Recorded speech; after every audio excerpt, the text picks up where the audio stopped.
जीवा आर्याला नाही नाही म्हणत असतो टॅटूबद्दल. पण आर्या त्याला खूप समजवते की बघा ना, तुम्हाला सर्वन्सीस मदर हवी होती तर तुम्ही ताबडतोबच निर्णय घेतला ना. का असं म्हणालात 1 वर्षाने करू, 2 वर्षाने करू? हे असं नसतं ना. तसंच टॅटूचं पण असतं की आत्ताच जे झालेलं ते चांगलं असतं. उद्या करू किंवा नंतर करू यामध्ये वेळ घालवण्यात काहीही अर्थ नाही आहे जीवा. आता जीवा म्हणत असतो, हो ते तर आहेच, आणि तो निघतो तिच्यासोबत. इकडे मानिनी आणि वसुहत्या गप्पा मारत असतात. तेव्हा मानिनी वसुहत्याला म्हणते, बघा ना वसुहत्या, मला वाटलंच की तुम्ही अजून बोलल्या कशा नाही, आणि तुम्ही काय म्हणालात की काव्याला घराच्या कामामध्ये अडकवून ठेवायचं, ती वेळ देत नाही आहे बाळाला, काही शिवणकाम करत नाही आहे. अहो पण काव्य तशी नाही आहे ना. काव्य तिचा अभ्यास करत असते, तिचं तिच्या कामात व्यस्त असते. ती थोडी काही वेगळं काम करते की चुकीचं काम करते. आता वसुहत्या म्हणतात, बाई तू तर तुझ्या मुलीचं सुनेचं खूपच कौतुक करत असते, आणि अजून तर ती IAS झाली पण नाही, नंतर तर बाळाला कशी सांभाळेल? आता पार्थमध्ये बोलतो. पार्थ म्हणतो, त्यांनी नाही सांभाळलं तर मी सांभाळेल. आता वसुहत्या म्हणतात, अरे बाप रे, हे ना अगदी बोलायला खूप सोपं असतं, पण खरं आयुष्य वेगळंच असतं. अजून बाळ झालं पण नाही आहे तर तिची बाजू घेऊन तू माझ्यासोबत भांडतोय, आणि जेव्हा बाळ झालं तेव्हा कळेल बाळाचं किती करावं लागतं, बाळ किती परेशान करतं. तर आता वसुहत्या भारतला खूप बोलते, प्रत्येक वेळी तू तिची बाजू घेऊन माझ्याशी भांडलात, मी काही चुकीचं बोलले होते का? पण तुला ना ते नकोच असतं. तुला तुझी काव्या आणि तुझी आई हे सगळं हवं असतं. आता मानिनीला पार्थ म्हणत असतो, आई बघ बरं हे काय सुरू आहे आपल्या घरामध्ये. मानिनी वसुहत्याला समजावते, वसुहत्या तुम्ही नेहमीच असं का बोलत असता हो? माझ्या सुना दोन्ही पण खूप छान आहेत, आणि तुम्ही त्यांच्याबद्दल वाकडंच काहीतरी सांगत असता. मला हे ना बिलकुल आवडत नाही. आता वसुहत्या रागात निघून जाते. इकडे पार्थ आईला म्हणत असतो की आई असल्या कसल्या गया, कधी सुधारणार? ते मानिनी म्हणत असते, अरे जाऊ दे, नाही सुधारल्या तर काय हरकत आहे आपल्याला, आपण आपलं चांगलं काम करत राहायचं. आणि मला माहिती रे तुझी काव्या काय काय करते, तर त्यामुळे मी सासू म्हणून तिला कधीच हर्ट नाही केलं कोणत्या गोष्टीला. आणि हे सतत बोलत असतात. आता पार्थला पण त्याच्या आईचा अभिमान वाटत असतो की माझी आई सासू म्हणून किती चांगली आहे. आता पार्थ इकडे ते कपडे प्रेस वगैरे करत असतो, ते शिवून बघत असतो बाळासाठी, टोपी वगैरे. तर तो शिवत असताना लगेच इकडे जीवा आणि आर्याचा सीन घेतला आहे. जीवा आणि आर्या टॅटू काढायला पोहोचतात, तेव्हा ते डिस्कस करत असतात की कशाचा टॅटू काढूयात.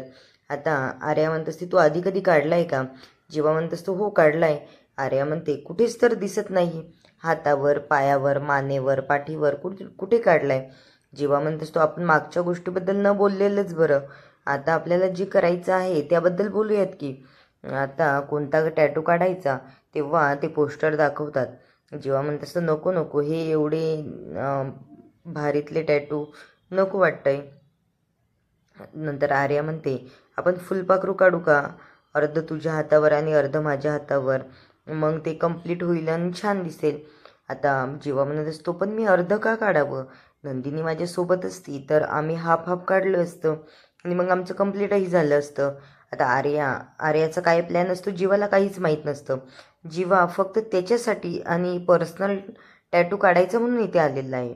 इकडे त्याला आठवतं नंदिनी बोललेली.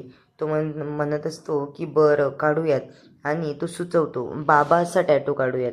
आता तो टॅटूवाला दादा म्हणतो, तुमचं फिक्स झालं आहे ना आता? तो म्हणत असतो, हो. नंतर नंदिनी आर्याला असं वाटतं, बरं झालं बाबा काढलं तर मी आई असं काढेल, आणि ती जीवा निघून गेल्याच्या नंतर ती टॅटू काढते.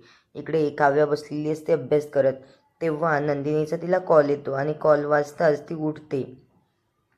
अभ्यास करत असताना हळू उठते खूप, तिला आता 7वा महिना लागलेला आहे ना, थोडं जडच होतं उठायला कोणाला पण.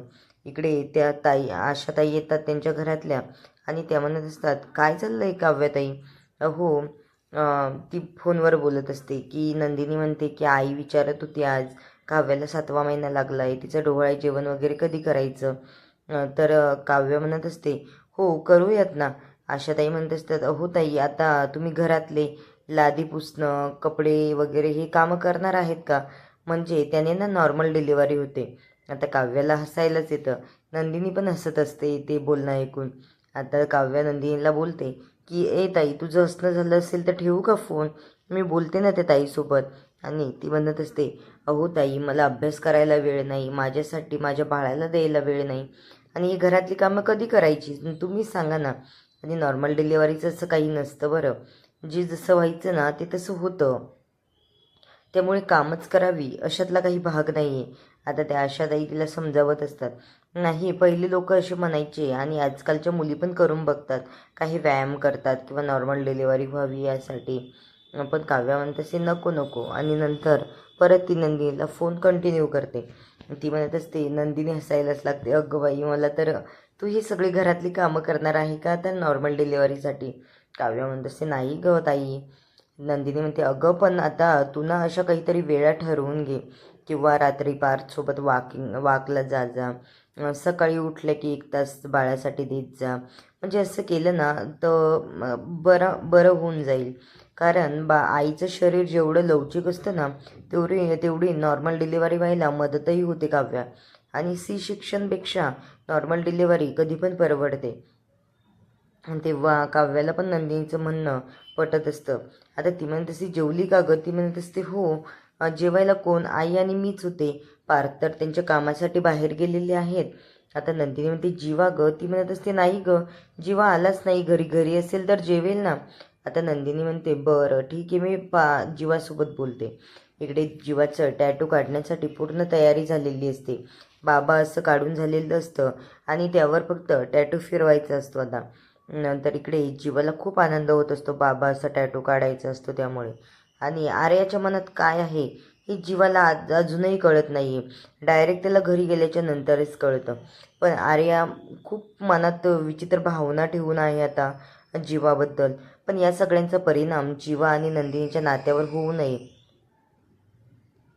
एवढंच काय तर. काव्या आणि पार्थ बोलत असतात तेव्हा ती काव्या पार्थला म्हणत असते, अहो मला ना आता अभ्यास करायचा आहे. पार्थ म्हणत असतो, अहो तुम्ही सकाळी उठला तेव्हा पण अभ्यास केला, दुपारी अभ्यास केला. आता या बाळाच्या गरीब बाबासाठी थोडा वेळ द्या, त्यालाही तुमचा वेळ हवा आहे. आणि बाळाला वेळ देत जा, घरच्यांना वेळ देत जा, म्हणजे ना फ्रेश वाटेल तुम्हाला. आता ते दोघे किचनमध्ये जातात गरम पाणी करायसाठी. ते मिथुन काका येतात. मिथुन काका म्हणतात, काय सुरू आहे नवरा बायकोमध्ये? आता पार्थ म्हणतो, काही नाही, गरम पाणी शिजतंय. आता मिथुन काकाला असं वाटतं की जोक्स मारतोय, पण पार्थ म्हणत असतो, नाही खरंच. आता पार्थला काव्याला काहीतरी सरप्राईज द्यायचं असतं. तो तिच्या डोळ्यावर पट्टी बांधतो आणि म्हणतो, चला आता आपल्या रूममध्ये. आणि मिथुन काकाला सांगतो की मिथुन काका, हे पाणी गरम होईपर्यंत तुम्ही इथेच थांबा, म्हणजे, आणि नंतर मग बंद करून ठेवा. आता तो काव्याला डोळे बंद करून त्याच्या रूमकडे घेऊन जातो. मिथुन काकालाही काही कळत नसतं की याच्या मनामध्ये काय चाललंय नेमकं.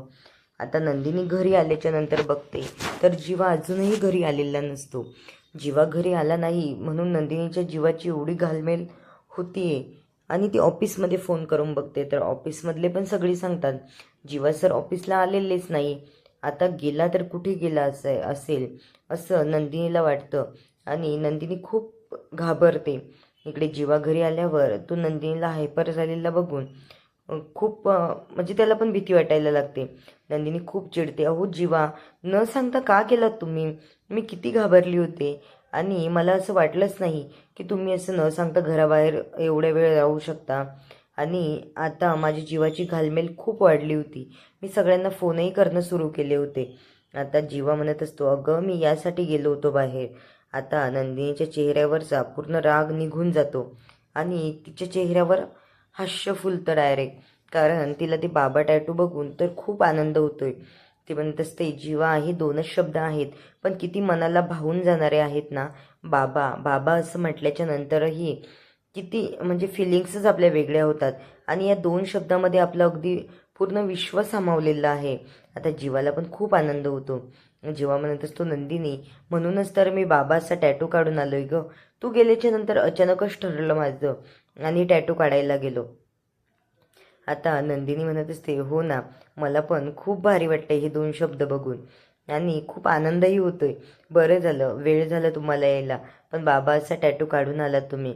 आता जीवा नंदिनीला म्हणत असतो, बघ ना माझी छोटीशी नंदिनी येईल ना, दोन वेण्या घातलेली गोड गोंडच अशी, आणि रात्रभर माझी वाट बघत बसेल की माझा बाबा कधी येणार घरी, माझा बाबा माझी लाड कधी करणार, आणि मी त्या परीसाठी खूप काही करेल ग, माझं अगदी जीव की प्राण असेल ती. आता हे सगळं सांगताना तिच्या डोळ्यामध्ये पाणी आलंय. आणि खरंच बाबांचं मुलीमध्ये जीव खूप असतो, त्यामुळे जीवाला ती यायच्या आधीच आतुरता खूप लागलेली आहे मुलीची.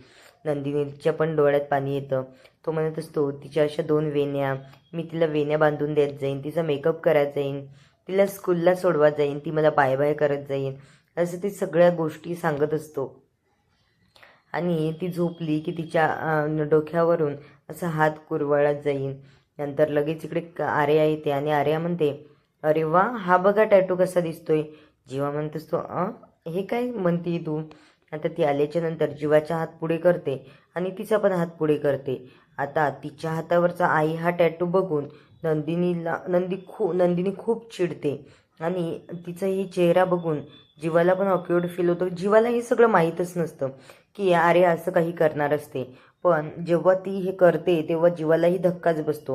आता पुढील भागामध्ये नंदिनी खूप चिडते आणि म्हणत असते, जीवाने बाबा हा टॅटू काढला ते मी समजू शकते, पण तू आई हा टॅटू का काढला.